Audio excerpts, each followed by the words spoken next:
ममते मते स्मृतिरपि त्वय्यर्चनं चापि ते हस्तावञ्जलये कथा श्रुतिरतः कर्णोक्षिसम्प्रेक्षते सस्तत्यां व्यसनं शिरोनतिपरं सेवे दृश्येन ते तेजस्वी सुजनोऽहमेव सुकृति तेनैव तेजःपते। देवादिदेवते शिकारी से सम्मानार्थ भगवान की जय हो। संत श्रोमणी आचार्य भगवान गुरुदेव श्री विद्यासागर जी महाराज की जय हो। पूज्यवर आचार्य प्रवर श्री समय सागर जी महाराज की जय हो। परम पूज्य निर्यापक श्रमण मुनि वीर सागर जी महाराज की, समस्त मुनि संघ की। अपनी लाइफ को ट्रांसफॉर्म करने के लिए, अपने जीवन को पूर्ण रूप से उन्नत बनाने के लिए, व्यवस्थित अच्छा बनाने के लिए हम सभी यह समझने की कोशिश कर रहे हैं कौन से ब्लॉकर्स होते हैं जो हमें आगे बढ़ने से रोक देते हैं। सोचते हम सभी बहुत कुछ है जीवन में आगे बढ़ने के लिए, कुछ अच्छा करने के लिए, लेकिन अंदर ही अंदर हमारे माइंड में कुछ ऐसा चलता रहता है जो हमें स्वयं समझ में नहीं आता और हम फंसते चले जाते हैं। वो ब्लॉकर्स जिनकी चर्चा चल रही थी, वो बैरियर, वो बाधक कारण, उन्हें समझना सबसे ज़्यादा आवश्यक हो जाता है। जीवन में सक्सेस पाने के लिए दो प्रकार के कारणों की आवश्यकता होती है, एक साधक कारण और दूसरा बाधक कारण। साधक कारण वो होता है जो हमारे लिए सपोर्टिव रोल अदा करता है। सराउंडिंग में कुछ ऐसे लोगों का मिल जाना जो हमारे साथ हमेशा खड़े रहते हैं, ऐसे बुक्स मिल जाना, ऐसा मोटिवेशन मिल जाना, ऐसी प्रेरणा मिल जाना, जिनका आलम्बन लेकर, जिनका आश्रय लेकर हम जीवन में बहुत आसानी से आगे बढ़ जाते हैं। मात्र इतना ही नेसेसरी नहीं होता है, दूसरी ओर एक आवश्यक चीज़ होती है बाधक कारण, जो हमारे लिए जीवन में बाधाएं उत्पन्न करते हैं, हर्डल्स, परेशानियां बन करके आ जाते हैं। जो बाधक कारण होते हैं वो भी दो प्रकार के होते हैं, एक जिनका एग्जिस्टेंस हमसे भिन्न होता है, अलग होता है। ऐसे लोग जब आपको मिल जाते हैं जो बात में आपको डिमोटिवेट करते हैं, बात में आपको घबरा देते हैं, ऐसी परिस्थितियां निर्मित हो जाती है, कॉम्पिटिटिव एनवायरनमेंट आ जाता है, पॉलिसीज चेंज हो जाती है। एग्ज़ाम में सिलेबस कुछ इस प्रकार का आ जाता है, क्वेश्चन पेपर इस प्रकार का आ जाता है। जो बाधक कारण, जो हर्डल्स हमें आंखों से दिखलाई देते हैं बाहर के, उनसे रक्षा करना कथनचित आसान होता है, इजीली हम अपने आप को बचा सकते हैं। लेकिन एक दूसरे प्रकार के भी बाधक कारण होते हैं जो एक्सटर्नल नहीं होते हैं, वो इंटरनल होते हैं। और इंटरनल हमारी मन की वह धारणा है, हमारे मन की वह सोच, वो बड़ी सूक्ष्म होती है, दिखाई नहीं देगी बाहर, अंदर ही अंदर चलते चले जाती है। हमें ये ज्ञात ही नहीं हो पाता कि हम अपने जीवन को उसी के अनुसार बना करके चलते चले जाते हैं। तो जो इंटरनल ब्लॉकर्स होते हैं सबसे खतरनाक वो होते हैं। बाहर के शत्रु से रक्षा करना आसान होता है ना, जो एनिमीज है अटैक कर रहे हैं, आप अपने आप को सिक्योर कर सकते हो। लेकिन जो आपके बीच में रह रहा है, आपका ही मित्र बन करके, फ्रेंड बन करके, आपकी सोसाइटी का सदस्य बन करके रह रहा है, आपके साथ बहुत अच्छी बातें करता है, लेकिन पीठ पीछे वो आपकी ही बुराई करे, आपकी लेग पुलिंग करे और आपको पता ना चले, तो उनसे बचना बहुत खतरनाक होता है। इंडिया में जो दिन के उजाले में सिविल पर्सन बन करके जीते हैं, वही रात के अंधेरे में कई बार आतंकवादी भी बन जाते हैं, है ना। नक्सलाइट जो समस्या वो ऐसी ही है। चूँकि वो हमारे ही बीच में रहते हैं तो हम डिफ्रेंशिएट नहीं कर पाते हैं कि वो हमारे सपोर्टिव है कि अपोनेंट है, विरोधी है। तो जो छद्म शत्रु होता है, छिपा हुआ शत्रु होता है, जो बाहर से नजर नहीं आता, उससे लड़ाई लड़ना बहुत कठिन होता है। कब वो अटैक कर दे, कब किस रूप में सामने आ जाए, हम पहचान ही नहीं पाते। तो मन की सोच भी बिल्कुल वैसे ही छद्म छिपे हुए शत्रु की भांति है। वो हमारे ही भीतर से उठता है तो लगता है कि हमारा अपना ही तो विचार है, हमारे लिए लाइफ में हेल्पफुल होगा, लेकिन हमारा वही थॉट, वही इमोशन हमें आगे बढ़ने से रोक देता है। तो आवश्यकता होती है हम उसे समझना सीखें, उसे पहचानना सीखें।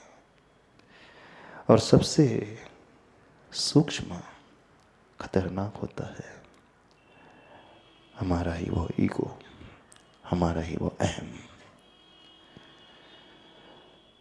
जो हमें बहुत सुंदर रूप बना करके देता है। जब अंदर पैदा होता है, एक सेटिस्फैक्शन भीतर निर्मित होता है, खुशी मिलती है उस मान की पूर्ति में, अहम की पूर्ति में, लगता है बहुत अच्छा है। लेकिन व्यक्ति यही समझ नहीं पाता कि बाहर से वो खुशी दे रहा है, लेकिन अंदर से वही हमें तोड़ने वाला होता है। तो विगत 3 दिनों से उस ईगो की चर्चा अपन कर रहे थे। वो मान जिसे हमने समझा, उसको हम कैसे डिफाइन करते हैं, वो ईगो हमारा कैसे बढ़ता है, अब उस ईगो को हम ओवरकम कैसे करें, अब बात सॉल्यूशन की चल रही है।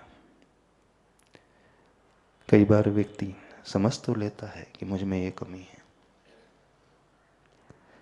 लेकिन समझता हुआ भी उसे जीत नहीं पाता, उससे ऊपर नहीं उठ पाता। तो क्या एक्शन पॉइंट्स होना चाहिए हमारी लाइफ में, जिसे अपना करके हम उस खतरनाक शत्रु को जीत पाए। कल कुछ उपायों के बारे में चर्चा की थी। पहला उपाय, हम मन से समझने की कोशिश करें जो जिसे हम बहुत अच्छा मानते हैं वो अच्छा नहीं है, वो खतरनाक है। जिसे हमने मन से बहुत वैल्यूबल माना है, उसकी कोई कीमत नहीं, वो कचरे की भांति है। कि जब तक अंतरंग से हम यह एक्सेप्ट नहीं करेंगे, स्वीकारेंगे नहीं, दूसरों को कहने पर बाहर में कितना भी पुरुषार्थ चलता रहे, हमारा सबकॉन्शियस माइंड, अवचेतन मन हमें वही करने की प्रेरणा देगा जो उसके भीतर बैठ चुका है। तो व्यक्ति जब भी अपनी कमी को जीतने की बात करता है, ओवरकम करने की बात करता है, तो प्राय वो अपने कॉन्शियस माइंड से ही निर्णय लेता है, निश्चित करता है। लेकिन वह उस बात को सबकॉन्शियस माइंड के अनुसार जीतने की बात नहीं करता। तो एक कॉन्शियस माइंड, हमारा चेतन मन कुछ कहे, और सबकॉन्शियस माइंड दूसरा कुछ कहे, तो दोनों आपस में कॉन्ट्रोडिक्टरी हो जाते हैं, विरोधाभास को लेकर के हो जाते हैं। और जीत फिर सबकॉन्शियस माइंड की होती है, क्योंकि हमारा कॉन्शियस माइंड बड़ा सुपरफिशियल होता है, उथली सतह पर रहने वाला होता है, और सबकॉन्शियस माइंड गहराई में रहने वाला होता है। वो वृक्ष की उन जड़ों की भांति होता है, वो दिखलाई नहीं देती जड़ें, लेकिन वृक्ष की स्थिति, वृक्ष की ऊंचाई, वृक्ष का घनत्व, वृक्ष की लंबाई, वृक्ष की मोटाई, वृक्ष की एज, वृक्ष की उस प्रतिकूल परिस्थितियों में भी खड़ा रहना, अपने आप को गिरने नहीं देना, हर मौसम की मार को झेल लेना, सिर्फ और सिर्फ उसकी जड़ों पर डिपेंड करता है। जिस वृक्ष की जड़ें जितनी मजबूत होती हैं, वो वृक्ष हर प्रतिकूलता को आसानी से झेल लेता है। अब जिसकी जड़ जितनी पोली होंगी, थोड़े में वो गिर जाएगा, ढह जाएगा, अपने आप को संभाल नहीं पाएगा। तो व्यक्ति का सबकॉन्शियस माइंड उन जड़ों की भांति है। जब भी वृक्ष को सुधारने की आवश्यकता होती है, सुंदरता देने की आवश्यकता होती है, मजबूती देने की आवश्यकता होती है, उससे फल पाने की अपेक्षाएं होती है, तो पानी वृक्ष की टहनियों को नहीं दिया जाता,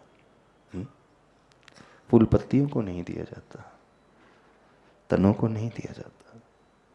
यदि आप सिर्फ उसके तनों को, टहनियों को, फूल पत्तियों को सींचने लगो, उसकी साफ सफाई करने लगो, कटाई छटाई करने लगो, और जड़ को भूल जाओ, जड़ में वृक्ष पानी ना दो, तो उस पुरुषार्थ का, उस मेहनत का कोई फल नहीं।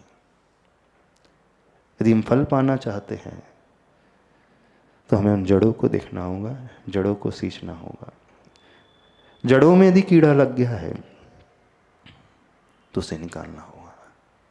कई बार व्यक्ति वृक्ष की जड़ों को पानी भी देता है, फिर भी वो वृक्ष फूलता नहीं, फलता नहीं।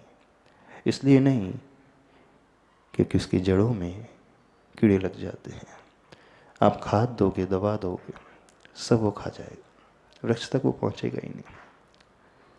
प्राय संसारी जीवों के साथ ऐसा ही है। जब कोई आपको समझाता है, आपको अच्छा तो लगता है ना। जब प्रवचन सुनते हो तो लगता तो है कि अपने आप को बदलना चाहिए। अब मैं यहाँ से जाकर के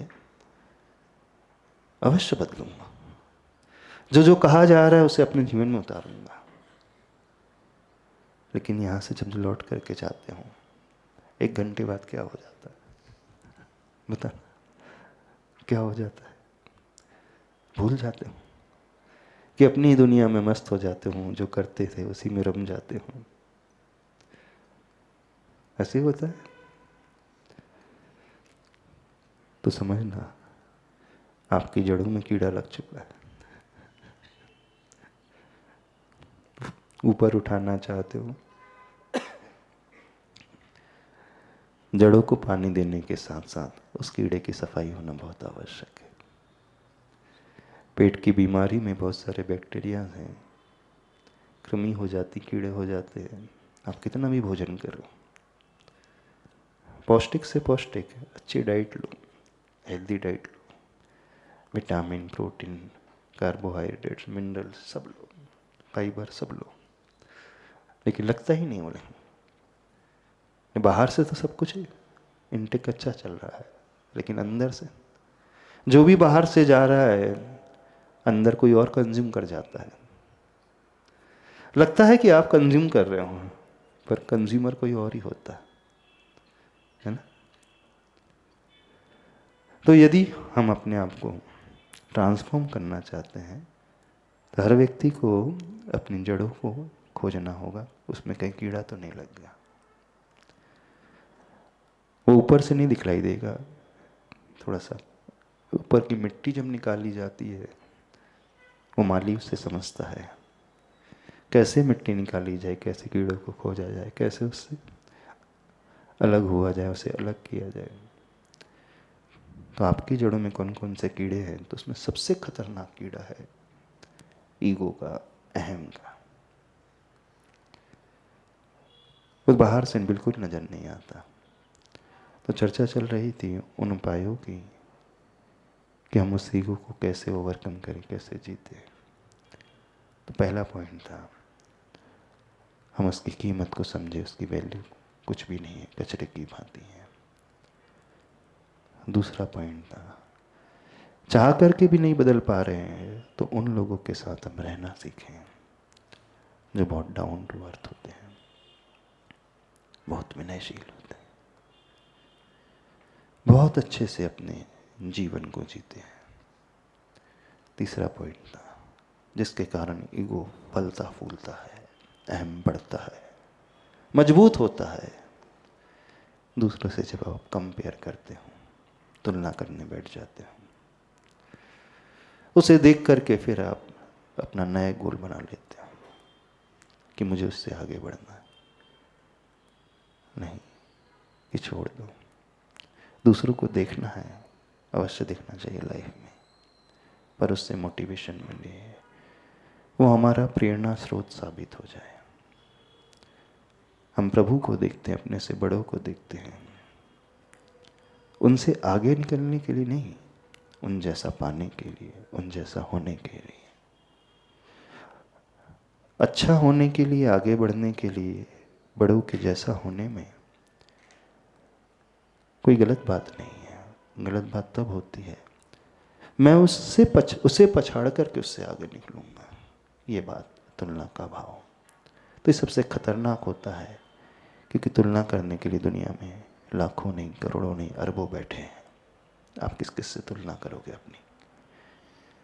किस किस को देख करके उसे पछाड़ने की कोशिश करोगे, उससे आगे निकलने की कोशिश करोगे? तो अपनी कैपेबिलिटी से तुलना करना सीखना चाहिए व्यक्ति को।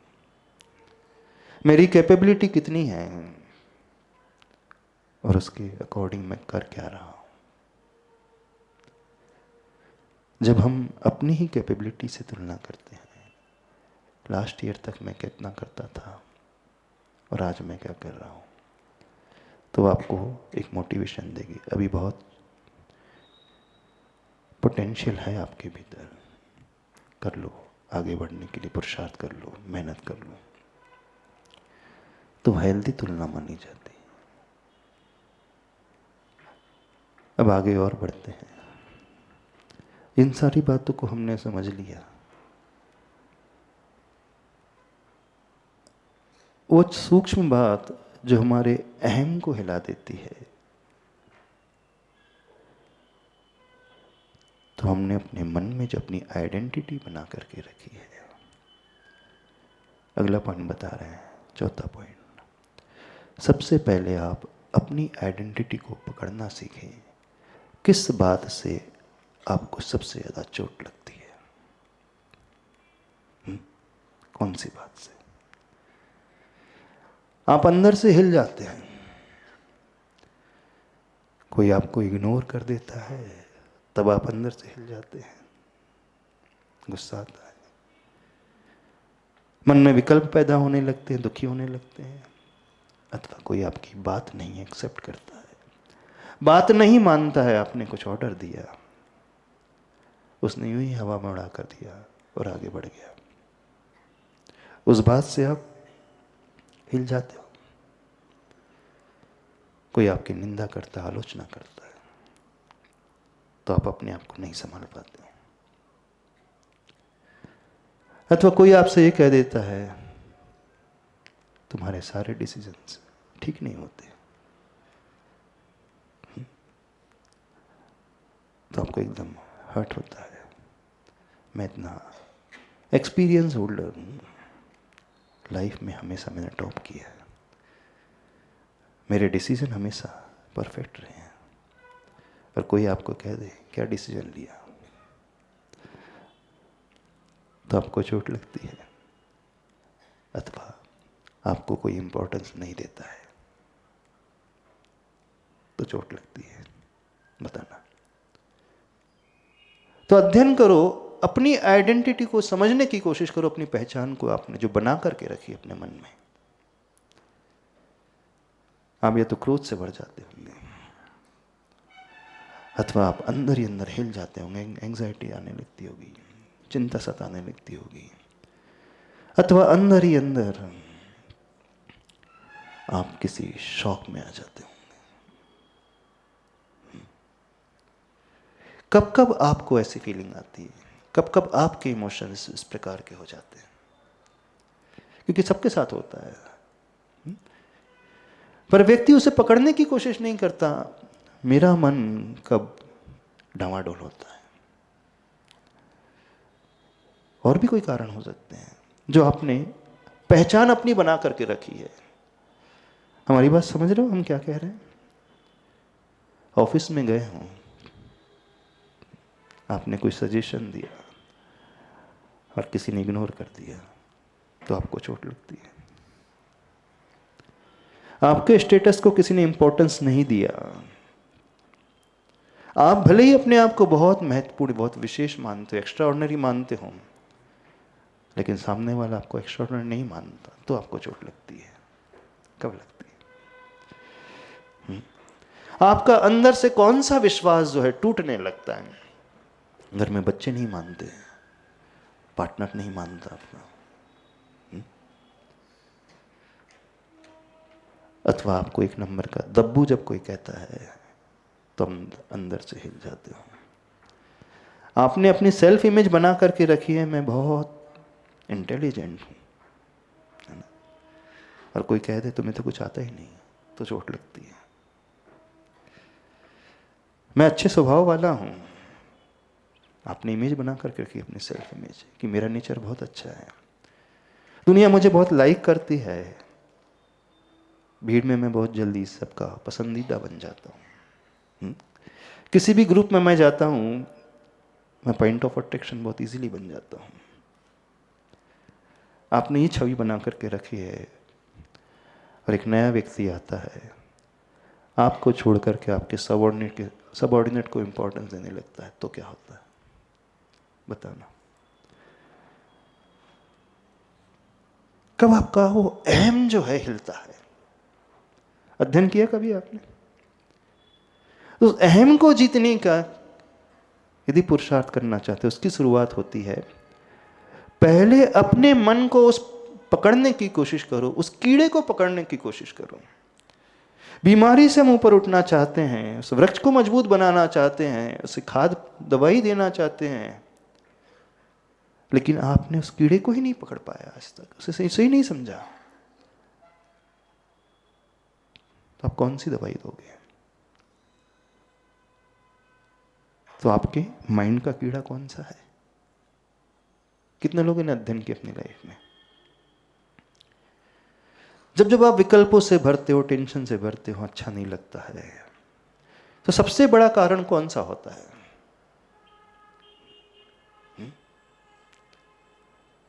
बता सकते हो क्यों देवाशीष जी? कब आप अंदर से हिल जाते हो? देखना, आज जो कह रहे हैं उसे डायग्नोस करने की बात कर रहे हैं, उस कीड़े को पकड़ने की बात चल रही है, जो वृक्ष को हिला रहा है, खोखला कर रहा है, और जो आपको अंदर ही अंदर खोखला कर रहा है, दुखी कर रहा है। नमस्ते महाराज जी।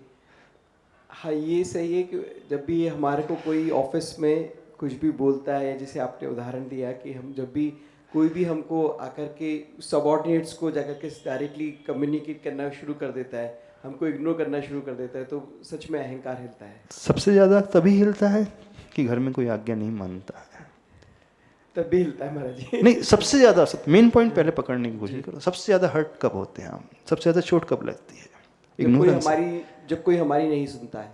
नहीं सुनता है, जब कोई आपकी नहीं सुनता है, तो हर्ट क्यों हो जाता है आपको? नहीं सुनने पर चोट क्यों लगती है? मान कषाय महाराज नहीं, जी, मान कषाय तो आपकी सेल्फ इमेज हिल गई है ना। आपकी सेल्फ इमेज क्या बनी है कि मैं उतना कैपेबल हूं, मैं जो भी कहूंगा हर व्यक्ति मानेगा, मैं ऐसा वैसा नहीं हूं, मैं हमेशा सोच समझ करके कहने वाला होता हूं, मेरे सजेशन हमेशा परफेक्ट रहते हैं, मैं पूरा एनालिसिस करके सब कुछ बताता हूं। तो आपने सेल्फ इमेज क्या बना के रखी है? I am the perfect one. आप हिल इसलिए नहीं रहे कि वो इग्नोर कर रहा है, आप हिल इसलिए नहीं रहे कि वो सबऑर्डिनेट को लाइक कर रहा है, आपका विश्वास इसलिए नहीं टूट रहा है, आपका विश्वास इसलिए टूट रहा है कि जो इमेज आपने अपने माइंड में बना करके रखी है उसको धक्का लगता है। मुझे इग्नोर किया जा रहा है अर्थात मैं वैसा नहीं हूं क्या, बस वहीं से परेशानी शुरू होती है। तो उस ईगो को ओवरकम करना है तो अपनी इमेज को, सेल्फ इमेज को हम पकड़ना सीखे, जो हमने ही बना करके रखी, किसी और ने नहीं बनाई है। पहली स्टेप उसे पकड़ो। दूसरी स्टेप, जब आप हिल जाते हो तो आपका बिहेवियर कैसा होता है? क्रोधपूर्ण होता है महाराज जी, क्रोध। क्रोधपूर्ण होता है अंदर से। नो, हमको ये महसूस होने लगता है कि नहीं, ये हमारी क्यों नहीं सुन रहा, हमारे को, हम और ज़्यादा उसको विचलित, हम अंदर से विचलित हो जाते हैं और उस पर और अपनी बात को और पुश करने की कोशिश करते हैं। तो जैसे ही आप अपनी इमेज और बिहेवियर में डिफरेंस पैदा करना सीख लोगे तो वैसे ही आप शांत होना शुरू हो जाओगे। उसने मुझे इग्नोर किया, ठीक है, उसने मुझे नहीं माना अथवा उसने मुझे टाइम नहीं दिया, तो अभी तक जो हमारा बिहेवियर हो रहा था, उस आइडेंटिटी को जो हमने बना करके रखी थी, सेल्फ इमेज को जो बना करके रखी थी, और हम वही अपने आप को मानने लगे थे, अब मेरा बिहेवियर उसके अनुसार नहीं होगा। हाँ ठीक है, उस मोमेंट में हो सकता है उसके लिए कोई और इम्पोर्टेंट व्यक्ति हो, अथवा मैंने जो डिसीजन दिया उस मोमेंट में हो, मैं गलत भी हो सकता हूं। लेकिन यदि एक इंसिडेंस में मैं गलत हो गया हूं तो मेरी सारी इमेज गलत वाली नहीं है। समझना, मैंने अपने आप को उस रूप क्यों मान लिया है? मैं अलग हूं और वह इमेज डिफरेंट है। समझ रहे हो? नहीं समझ रहे? यदि उसने इग्नोर कर दिया तो हम ये पॉइंट ऑफ व्यू क्यों नहीं लेकर के आ सकते? हो सकता है उस समय कोई वो जल्दी में हो, उस समय उसे कुछ नजर नहीं आया हो। ये भी तो पॉइंट ऑफ व्यू हो सकता है, नहीं हो सकता? तो अभी तक जो ब्रेन का पैटर्न चलता है, कोई भी हमें थ्रेट मिल, करेक्शन बता देता है, कोई भी हमें कुछ गलती बता दे, हमारी गलती बता देता है, हमारी नहीं मानता अथवा हमारे लिए इग्नोर कर देता है, तो ब्रेन एक थ्रेट पैटर्न में चला जाता है। उसे इमेज खोने का डर होता है और जो उसका रिएक्शन होता है, क्रोध वाला, गुस्से वाला, चिड़चिड़ाने वाला, रोने वाला, रूठने वाला, यही हो जाता है। अभी तक यही रिएक्शन होते हुए आया है। तो जब हम इस पैटर्न को फॉलो करते हैं, उसी समय हमारा ब्रेन का अमिगडाला जो है वो एक्टिवेट होने लगता है। और जब हम यह अध्ययन करने लगेंगे कि मैंने जो इमेज बना करके रखी है, मेरी आइडेंटिटी उससे डिफरेंट है, तो क्या करें उस समय? तीसरी स्टेप, फिर अगली स्टेप, रिएक्ट करने के पहले थोड़ा सा स्टॉप। साइकोलॉजी में बड़ी अच्छी टेक्निक आती है stop, STOP, stop, take a deep breath, observe and then proceed. S for stop, T for take a deep breathe, O for observe the situation, observe the person, and P for after that proceed। आपको react करना है कि respond करना है? जब आप react करते हैं तो आपका कंट्रोल आपके ऊपर नहीं होता, आप तुरंत गुस्से से भर जाते हो, आप तुरंत चिड़चिड़ाने लगते हो, अथवा व्यक्ति मायूस हो जाता है, अथवा वो रोने लगता है ना? जब कोई इग्नोरेंस आपको मिलता है, जो आपका पार्टनर था, फ्रेंड था, कलीग था, जिस पर आपका बहुत विश्वास था, और वो आपकी ओर ध्यान ना दे, तो क्या होता है? व्यक्ति मायूस हो जाता है, निराश हो जाता है, आंखों में आंसू भी आ जाते हैं। तो हमने ये क्यों मान लिया कि हमारी वो आइडेंटिटी हिल गई है? हम ये एंगल क्यों नहीं ला सकते हैं कि वो किसी और भी अर्जेंट वर्क में बिजी हो सकता है उस समय? उसके इग्नोरेंस को हमने अपनी इनकेपेबिलिटी क्यों मान ली? मैं कैपेबल नहीं हूं क्या? मैं इतनी योग्यता नहीं रखता हूं कि मुझे समय दिया जाना चाहिए? हाँ? मेरा कोई इंपॉर्टेंस नहीं है क्या? वो इग्नोर कर रहा है, मुझे छोड़ रहा है, मुझे रिप्लाई ही नहीं कर रहा। मैं फोन कर करके परेशान हूं, पिक ही नहीं करता फोन। इसका अर्थ मेरा कोई इंपॉर्टेंस नहीं है क्या? आपने इमेज क्यों बना ली? मैं बहुत इंपॉर्टेंट हूं। तो उसने रिप्लाई नहीं किया तो आपकी इमेज हिल गई। क्या मेरा इंपॉर्टेंस नहीं है क्या? कुछ मेरा भी अस्तित्व है, मैं भी कुछ रखता हूं।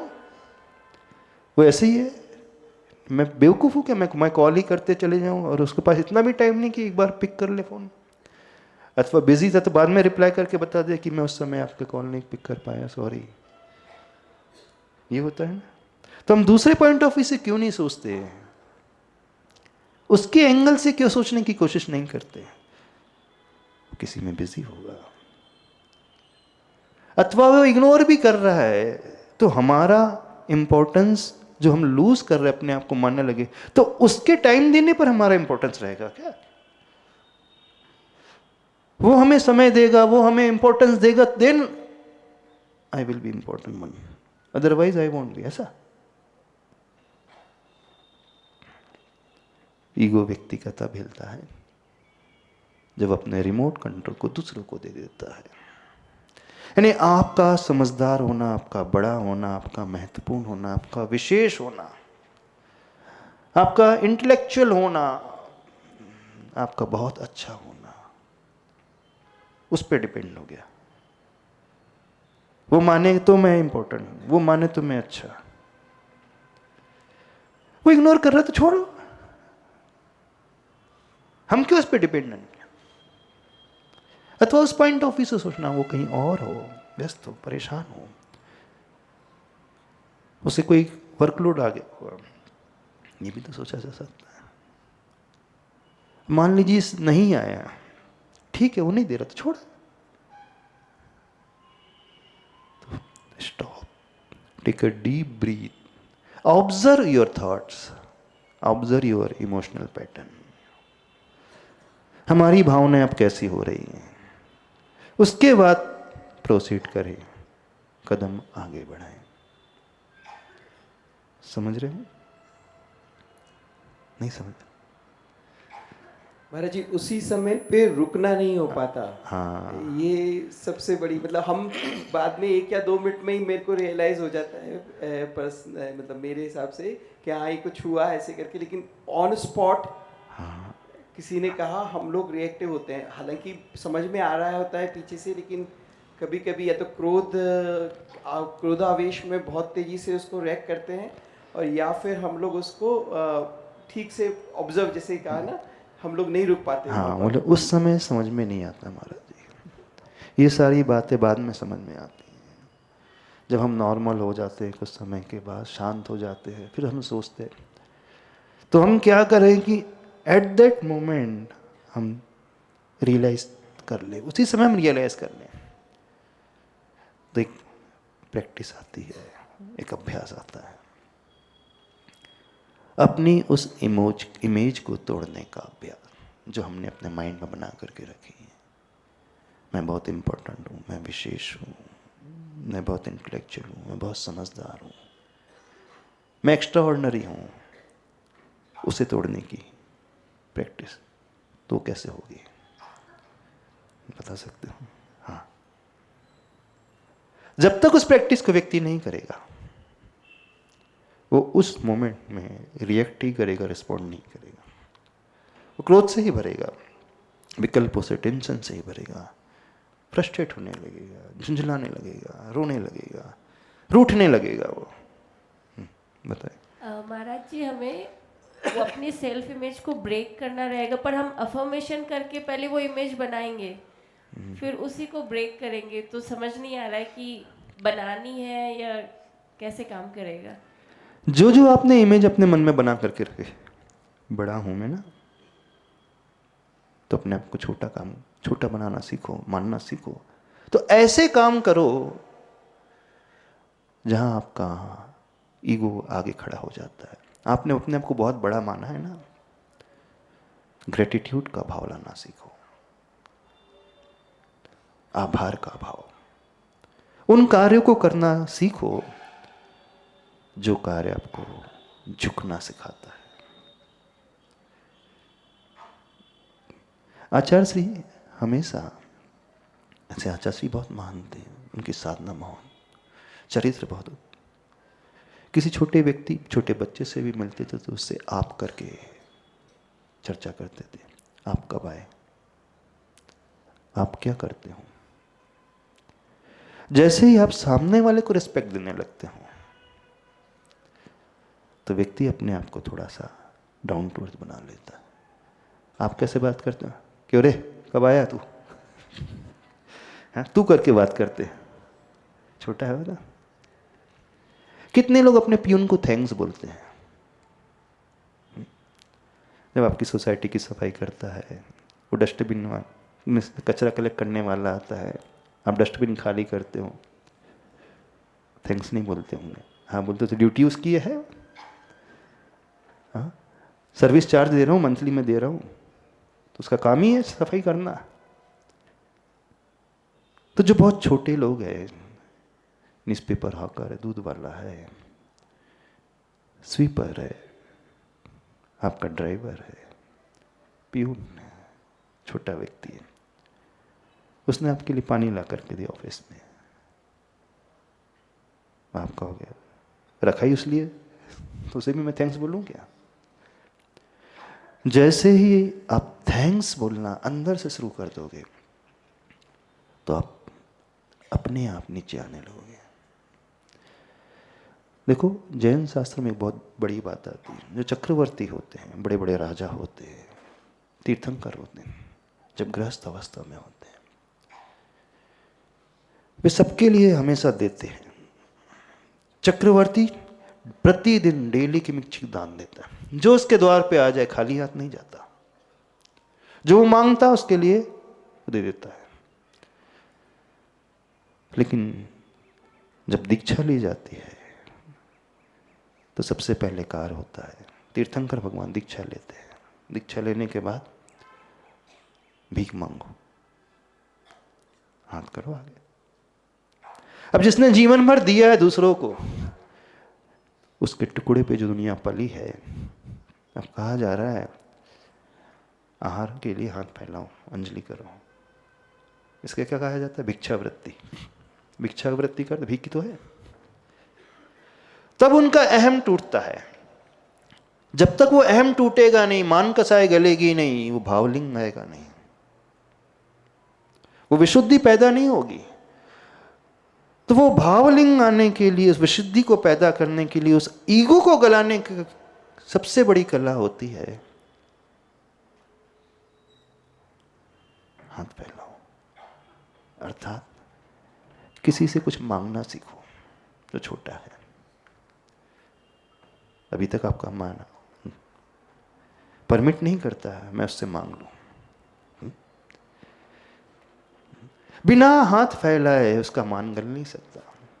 बहुत प्रयास करना पड़ता है किसी से कुछ मांगने के लिए। वैसे मांगना अच्छा नहीं है, लेकिन अपनी परीक्षा करने के लिए मेरा मन क्या बोल रहा है। कई लोग होते हैं बड़े बड़े, बोले महाराज जी हम दूसरों के यहाँ खा नहीं सकते, भोजन नहीं कर सकते, बड़ी शर्म आती है।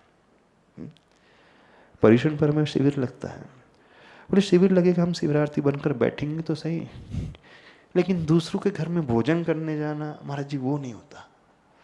आप तो यही व्यवस्था कर दो, कमेटी से बोल करके, बढ़िया रहेगा। हम दूसरे के घर में बैठे हैं, अब हम इतने बड़े आदमी हैं, जमीन में बैठ करके हमें खाना है, ये समझ में नहीं आता है ना, नहीं आता ना।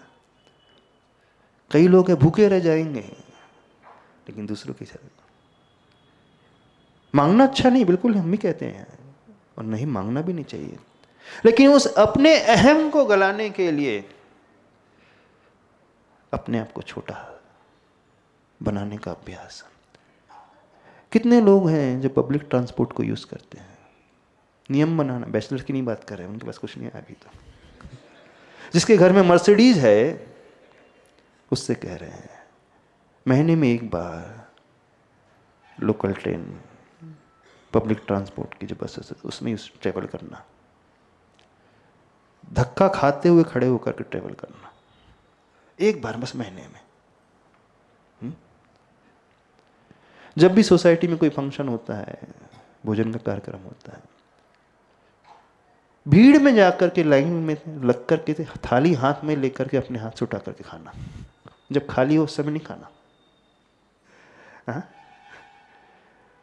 क्या हम कह रहे हैं? जैसे जनरल पब्लिक होती है, जनरल भोजनशाला होती है ना, कुछ लोगों के लिए वीआईपी व्यवस्था होती है। जो इस कैलिबर के हैं कि वीआईपी में जाएंगे, उनसे कह रहे हैं कि आप हमेशा भी वीआईपी में जाते हो। जनरल भोजनशाला में उस समय खाना जब भीड़ हो, उस समय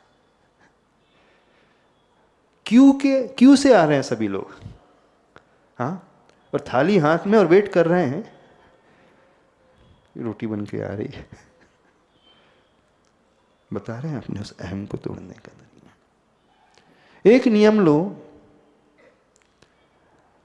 महीने में एक बार अपने हाथों से अपने घर की सफाई करेंगे। आपके यहाँ मेड है, सब कुछ है। महीने में एक बार अपनी सोसाइटी की सफाई करेंगे। आप ऑफिस में बहुत अच्छे डेजिग्नेशन में हैं, आपके हाथ के नीचे 4-4 होते होंगे, लेकिन आपके हाथ में वो झाड़ू आ जाए और आप सफाई कर रहे हो अपनी सोसाइटी की, तो आपका जो अहम का भाव है ना, जो इमेज बना करके रखी है कि मैं बहुत बड़ा हूं, वहां से वो इमेज ब्रेक होना शुरू होती है। जो गरीब है ना, अथवा वृद्धाश्रम में जाकर के महीने में एक बार वैयावर्ती करना, सेवा करना वृद्धों की, उस इमेज को, सेल्फ आइडेंटिटी को तोड़ने का एकमात्र उपाय है झुकना, और उनके आगे झुकना जो आपसे बहुत छोटे हैं।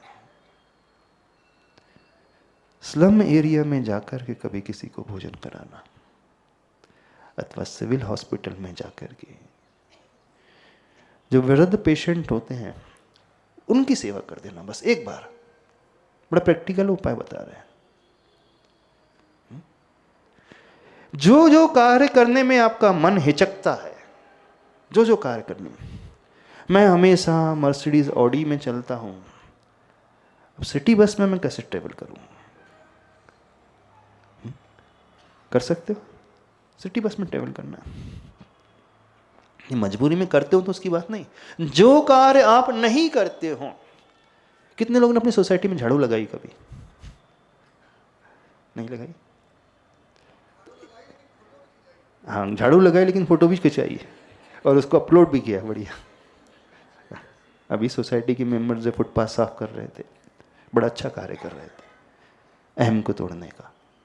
बहुत अच्छा कार्य है अहम को तोड़ने का। जिसने हमेशा झाड़ू लगवाई है दूसरों से, ऑर्डर दिया है, और बता दे पियून के साथ झाड़ू लगाना। अपनी सोसाइटी मेंबर वालों के साथ नहीं, जिससे झाड़ू लगवाई है कभी उसी का सपोर्ट करते हुए, उसी का सहयोग करते हुए।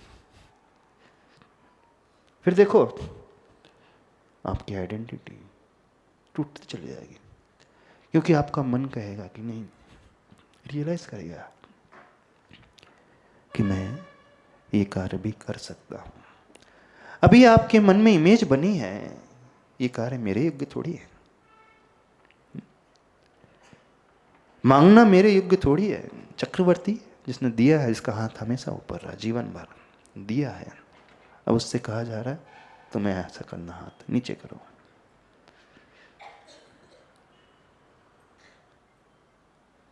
जिसको लेकर के आप बहुत फियरफुल रहते हो, अथवा जिसके कारण आपका अहम का टकराव होता है जिस व्यक्ति के साथ, कभी उसी से जाकर कुछ मांग लेना।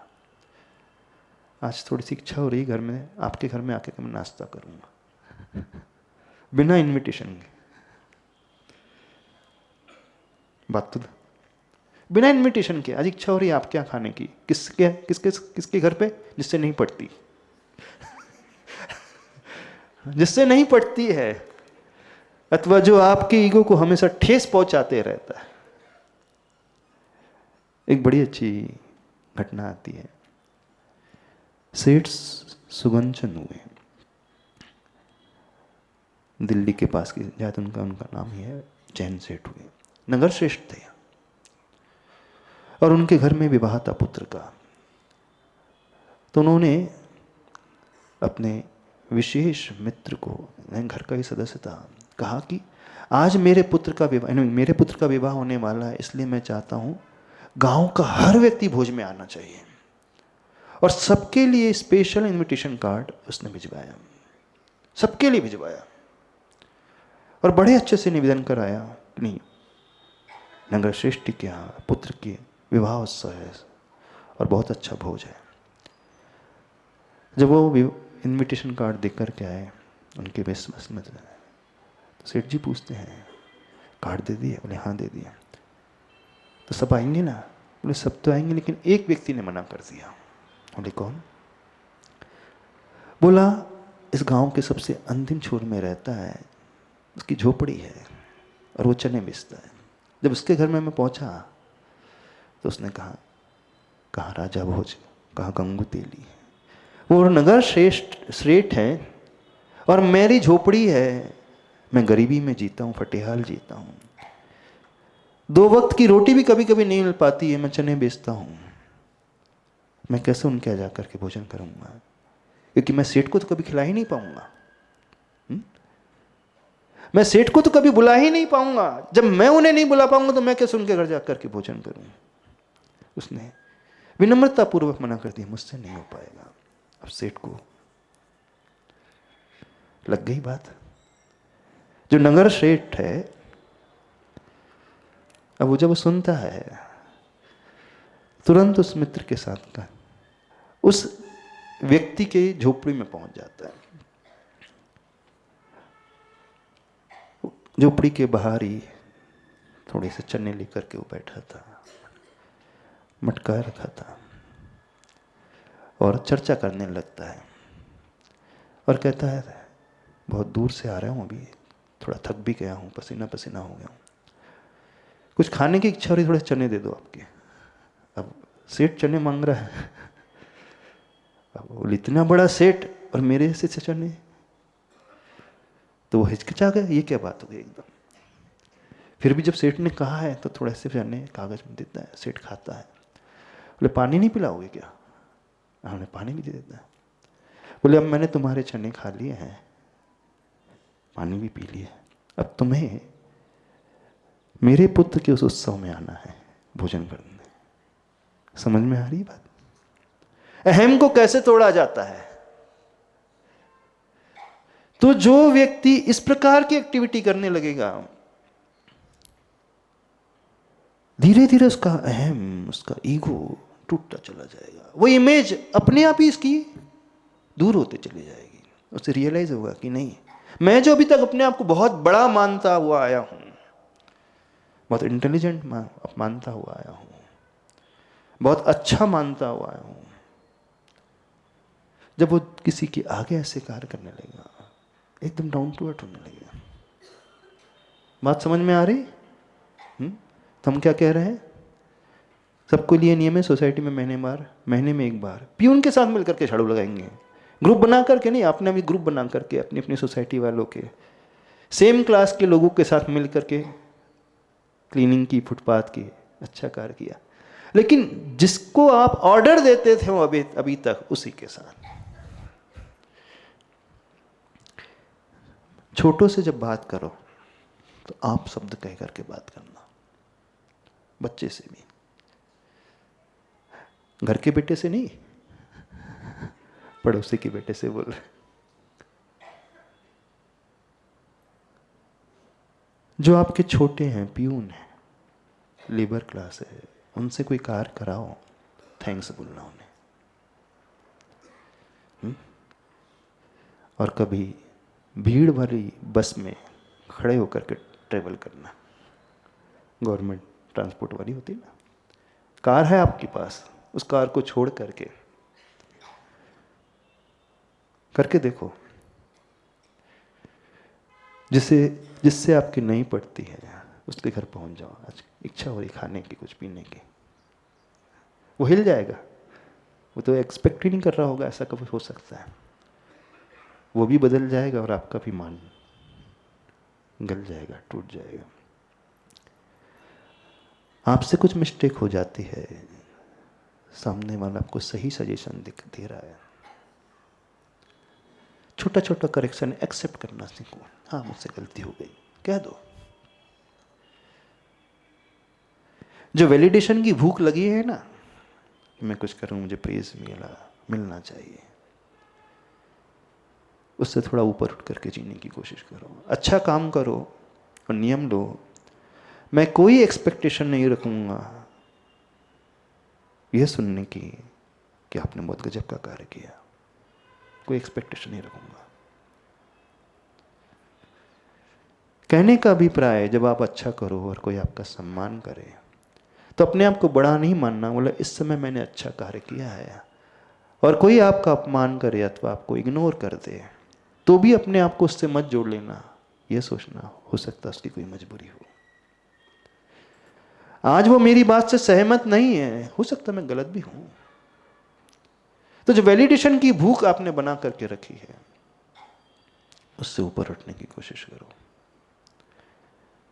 तो सबसे अच्छी बात होती है ऐसे कार्य करना शुरू कर दो, जो छोटे छोटे कार्य हैं, जहां आपका मन आपको गवाह नहीं देता कि मुझे करना चाहिए। क्या पूछना? समझ में आ रही बात? बड़ी छोटी छोटी टिप्स बता रहे, बड़े प्रैक्टिकल टिप्स बता रहे। वृद्धाश्रम में जाकर के जब व्यक्ति सेवा करना शुरू कर देता है, उसका ईगो जो है गलने लगता है। हाँ पूछ लो 2 मिनट नहीं। हाँ, फिर उसके बाद दूसरी बात रखना है, संयमोदय वाले आ गए, विद्युदय वाले आ गए। नमस्ते गुरुदेव। ये एक डिप्लोमेसी का पार्ट भी हो सकता है कि जैसे कई बार बड़े नेता कहीं फुटपाथ पर बैठ करके नहीं, हम बाहर से करने के लिए बात नहीं कर रहे हैं, हम अंदर से कर रहे हैं। उन्हें जो आप करो उसे फील भी करना है। सिर्फ फोटो शूट के लिए, वीडियो क्लिपिंग बनाने के लिए, लाइक्स को पाने के लिए, स्वच्छता अभियान चल रहा है, फोटो खिंचाई चलते बने, वो नहीं। अंतरंग से इन्वॉल्व होकर के तभी आप उस सेल्फ इमेज से ऊपर उठ पाओगे। नमस्ते महाराज जी। महाराज जी, एक घटना का थोड़ा चर्चा करना चाहता हूँ, छोटी सी है। मंदिर में हम कई सारे कार्य, हाँ एक और बात बोल रहे, उसमें नियम बनाओ कि मंदिर में अपने हाथ से झाड़ू लगाओगे, अपने ही हाथ से झाड़ू लगाओगे। पुजारी है, माली है, उसके रहते हुए झाड़ू अपने हाथ से लगाओगे। देखना फिर आपकी जो इमेज है, ईगो है, छूटता चला जाएगा। एक बार मंदिर में जैसे हम कई सारे कार्य करते हैं तो किसी साधर्मी से अनबन हो गई। छोटी सी बात थी, बहुत छोटी सी। अब क्या हुआ कि वो जब आगे आए तो वही घटना की बार बार बात याद आए और पूजा करते समय मन ना लगे, और ऐसा 3-4 दिन तक हुआ। उसके बाद फिर समझ में नहीं आ रहा था कि क्या करें, तो एक दिन उनको पकड़कर उनको गले लगा लिया और क्षमा मांग ली उनसे। बहुत अच्छा। तो उन्होंने क्या कहा कि मैंने तो कुछ मन में बात रखी ही नहीं है, लेकिन वो जब भी सामने आते थे पूजा के समय, वो बस दिमाग में वही घटना चलती रहती थी। तो उससे आप बहुत अच्छा कार्य किया, उससे आप पकड़ने की कोशिश करो जिससे आपका अहम हिलता है, विश्वास हिलता है। बस उस बात को सबसे पहले अध्ययन करो और उसे ही तोड़ना है। अपने बिहेवियर को चेक करो, स्टॉप वाली टेक्निक यूज करो और झुकने वाले कार्य, उसकी प्रैक्टिस आप करना शुरू कर दो। थैंक्स बोलना शुरू कर दो, धीरे धीरे आपका ईगो गलने लगेगा। लेकिन महाराज जी, ये बहुत कठिन था। कठिन तो होता ही है, ज़्यादा कठिन था कि बस कैसे कर पाएंगे, ये हो नहीं पाया। जो अभी तक दुनिया को देता था, हाथ फैलाना बहुत कठिन होता है, और उसके बिना मान का शायद गलती नहीं है। जिससे आपकी नहीं पड़ती ना, जो आपको हमेशा निग्लेक्ट जैसा करता है, कभी उससे कुछ मांग लेना, बस वो फूल जाएगा। अरे ये तो झुक गया, ये तो झुक गया, मुझसे मांग रहा है। हाँ, कभी कभी मांगा करो थोड़ा सा, अपने उस ईगो को तोड़ने के लिए। ठीक है, नमस्ते।